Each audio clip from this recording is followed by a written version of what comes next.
In this presentation, we're going to add an amount for an investment using bank feeds. In other words, we're going to see the bank feeds have an amount come out of the checking account. That amount was for an investment or investment in stock and bonds. So we're going to apply that amount to the financial statements. Time to rise above the crowd with Sage Business Cloud Accounting. Here we are in our Get Great Guitars company summary page within Sage. We're going to be adding or opening our financial statements by going to the reporting dropdown, and we're going to go to the balance sheet report first. Once opened, we're going to be duplicating that tab by mousing over the tab up top, right-clicking on that tab, duplicating it. We're going to do the same thing for the P&L, profit and loss, income statement, back to the tab to the left, back to the dropdown into the reports.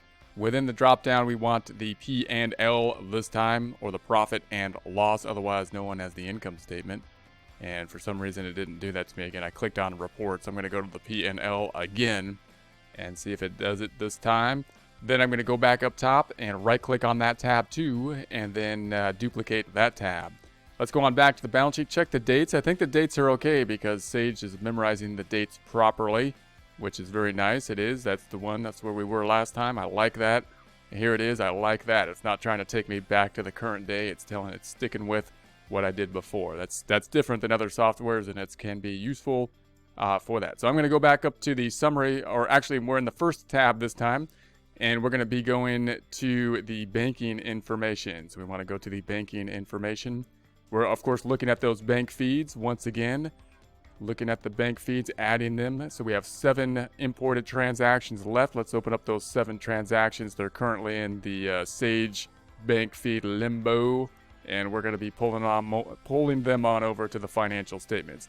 Now, like I said, with the first transaction we had with the outflows, most of your outflows are going to be expenses. We're kind of looking at those things that deviate from expenses. So we looked at things like a furniture and fixture, which would be an asset, and then inventory items, which would mix things up. What if we took money out of the checking account and we spent it on an investment? We took it out of one account, in essence, put it into another asset account. In other words, we took it out of one asset account, put it into another asset account. So I'm going to scroll down and see where that would be. I think we had one going to E-Trade. There it is. This is $12,000. So if I go back to the balance sheet, let's just consider that transaction here. What would happen is, well, first of all, I just want to point out that if you're taking money and you're going to put it into stocks and bonds or something like that, there's a couple of reasons why that might happen. If it's within the company, it might be kind of like a 401k or something like that you're putting money into. If it's not, if it's just investments, then typically what you'd want to do usually is take the money out of the business as a draw and then put it into your investments in some other way, because unless your company is a company that just is a company of investments, investing in stocks and bonds is what the company does, right? An investment firm. If that's not the case, then and you're not putting it into a 401k plan or something like that, typically then you would want to take the money out of the business and then invest it somewhere else. We're basically going to say here that we have a short-term investment, so you want the money still in the business, but we have some excess cash we would like to earn on, so we would like to put it into short-term investments, into something like stocks and bonds. So we're going to put it into E-Trade, which is a online, you can buy stocks and bonds within it, so something like a Vanguard or your bank or something like that, similar type of institutions where you can put investments in those activities. Now note that when you think about putting items on the books, like for investments, you'll be tempted to do different things there. I'll just touch on this kind of quickly. You could group your investments by institution, right? You could, like if you put it in with your bank, you invest in stocks and bonds within the bank, or you invest with a different institution like an E-Trade as opposed to your bank or your other bank or something like that. And then within that institution, you can have different stocks and bonds, which you could track at the institution level. They'll give you the reports on the stocks and bonds.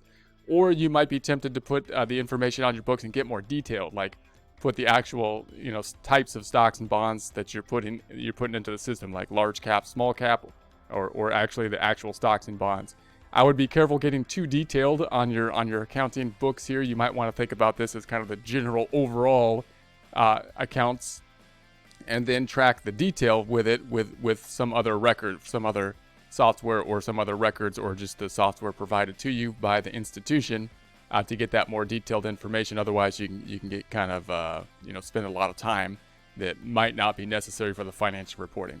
Okay, so that said, we're gonna be grouping this just into an investment account. It's gonna be investment. We're gonna group it by the institution, in this case, E-Trade.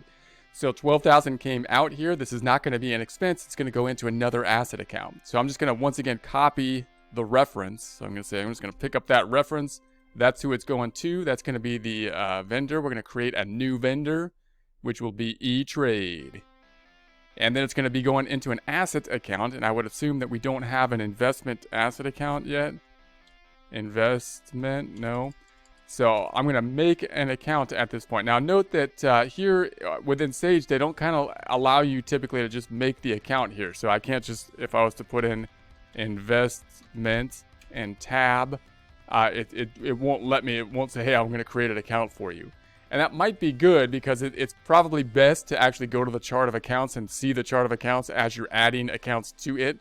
So they're not, and it's probably good when you're dealing with other people that are dealing with the adding of these bank feeds as well, so that you don't have someone just adding accounts on the fly as they go here. So we actually have to go to the chart of accounts to add the account. So what I'm going to do is I'm going to create another tab. I'm going to let's right click on this tab and duplicate the tab. And I want to get over to the chart of accounts so that we can add another item. So I'm going to go back up top. I'm going to go to the Sage to get to the home page within Sage, or the summary page of Sage. And then we will be going into the settings tab. So I'm going to go accounting or Sage. Then we're going to go into the settings. So the settings in like the ribbon over here. Within the ribbon, we want to be in the settings.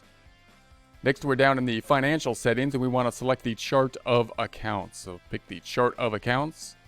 And there we have our chart of accounts. So now we can add our accounts within here. And it's nice to do this because note the chart of accounts is typically going to be in order by type of account: assets, liabilities, equity, then income and expenses. And then within those categories by the liquidity of the assets, for example. And we want to put our assets somewhere, between the checking account, maybe in the receivable possibly, or maybe right after the receivable. So then we can use their account numbers, their default account numbers. They've got 1100. Let's put it at 1110. And this is kind of the benefit of seeing the chart of accounts when you add an account. So I want to put it at 1110. So I'm going to say I would like a new ledger account, please. It's 1110, 1110, 1110. I'm trying to remember 1110. And there we got 1110 is the one we want. We're going to call this investment. And I'll just put the name of E-Trade. Now this is going to show up on the reports of E-Trade, and we can make like kind of an internal report and an external report if we so choose, because I'd like to break out the investment basically by institution so I can easily tie out E-Trade's overall numbers to what I have. And then when I create reports for external use, I might summarize that information into one investment account. So just keep that in mind. How do you want to use this internally? Do you need it to report it nice in a different way externally, and how could you deal with that? So notice we have the display name, which I could put a different display name than the ledger name. I'm not going to. I'm going to put it in here as the same thing. And then I'm going to say the account number is here, the category that we need. This is going to be the crucial area. It's going to be an other assets type of account. So we want a current asset. So it's a current assets type of account. That's what we need. And we're going to keep the defaults down here at the other payment and other receipt. So that's what we want. I'm going to go ahead and say save on that. And there we have it. So now let's go back on over to, let's just check it out. Where did it go? It went to this one. There it is. All right, so 1110. So let's go back on over and see if we can now pick up the 1110. So I'm going to select the drop down. There it is, investments. So now we've got it showing up and we've picked it up. So I'm going to make this a transfer, an electronic transfer as well. When I record this, what's going to happen? It's going to be decreasing the checking account, and the other side is going to be going into another asset account, this one being investments. Let's do it, and let's look at it. So we're going to go create to do it, and then we're going to go over to the balance sheet to look at it. So balance sheet up top, and then I'm going to make a calculate. I'm going to recalculate. And we'll see here's the investment account. So the investment account now increasing, and the checking account now decreasing. So there we have that. That's exactly as was suspected would be the case. And then if we go into the P&L, profit and loss, nothing is happening here. Nothing happened because nothing happened we didn't spend money for an expense. We took money out of one asset, put it into another asset account. So that's going to be it for now. Let's get out of here.